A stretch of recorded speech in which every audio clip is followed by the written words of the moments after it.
સૌરાષ્ટ્ર, ભાવનગર સહિતના સમગ્ર ગુજરાતમાં મોટાભાગના યુવાઓ હવે યોગ કરતા થયા છે અને વર્ષોથી આ યોગ ચાલી આવે છે અને યોગની પરંપરાઓ પણ ચાલી આવે છે.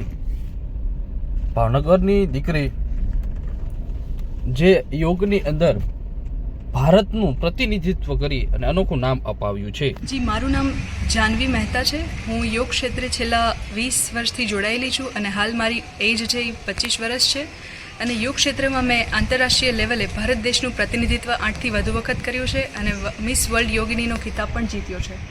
યોગમાં હું વાત કરું તો યંગ એજમાં જો યોગ આપણે શરૂ કરીએ તો એના બેનિફિટ્સ એવું છે કે લાંબા સમય મળતા હોય છે, પણ આપણે યુથને પણ મારો મેસેજ છે કે નાની ઉંમરમાં જો તમે યોગ અભ્યાસ શરૂ કરો છો તો ઘણા બધા એવા લાઇફસ્ટાઇલ ડિસઓર્ડર છે કે જેનાથી તમે બચી શકો છો.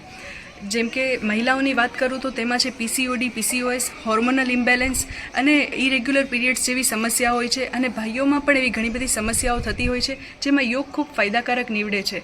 તો ખાલી સામાન્ય વાત કરીએ કે તમને યોગનું કોઈ નોલેજ નથી પણ તમે ખાલી સૂર્ય નમસ્કાર કરો છો, સૂર્ય નમસ્કારની 12 આવૃત્તિના 12 સેટ તમે ડેઇલી અભ્યાસ કરો છો તો તમારી ફિટનેસ ફિઝિકલી, મેન્ટલી અને ઇમોશનલી બેલેન્સ થઈ શકે છે. સાથે સાથે યોગમાં અષ્ટાંગ યોગ છે કે જેમાં આસન, પ્રાણાયામનો અભ્યાસ કરીને તમે તમારા જે રૂટીનમાં સ્ટ્રેસ લેવલ છે, ઘણા લોકોને રૂટીનમાંથી જ તે સ્ટ્રેસ અને એન્ઝાયટીના શિકાર બનતા હોય છે, તો એમાં યોગ ઘણું ફાયદાકારક નીવડે છે.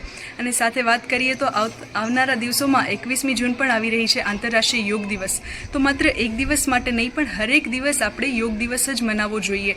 સવારની 1 કલાક આપણે આપણા માટે, આપણા સ્વાસ્થ્ય માટે નીકાળવી જોઈએ. તો મિત્રો, આજે જ તમે શરૂ કરો અને તમારા યોગ અભ્યાસમાં તમને પણ કંઈ ખૂટતું હોય તો તમે મને મારા સોશિયલ મીડિયા ઉપર પણ ફોલો કરી શકો છો અને બીજા આપણે યોગ સંબંધિત વિષયો ઉપર પણ વિડીયો જેમ કે પીસીઓડી ઉપર યોગ અભ્યાસ કેવા કરવા જોઈએ, પ્રેગ્નન્સી ઉપર યોગ અભ્યાસ કેવા કરવા જોઈએ એ પણ આપણે સાથે સાથે જોઈશું.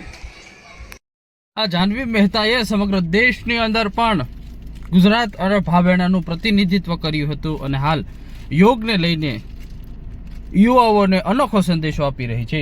આમ તો પોતે 5મા ધોરણથી જ યોગ સાથે જોડાઈ હતી અને યોગ સ્પર્ધાની અંદર એક બાદ એક શિખરો સર કરતી ગઈ છે અને આજે એ ભારત દેશનું પ્રતિનિધિત્વ કરી 50થી વધુ મેડલ મેળવ્યા છે અને અનોખી નામના ધરાવી રહી છે.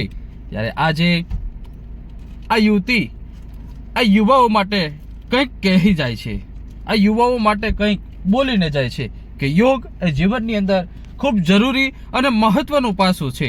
તો તમામ વ્યક્તિઓએ યોગ કરવાની અપીલ પણ આ જાનવીબેને કરી છે.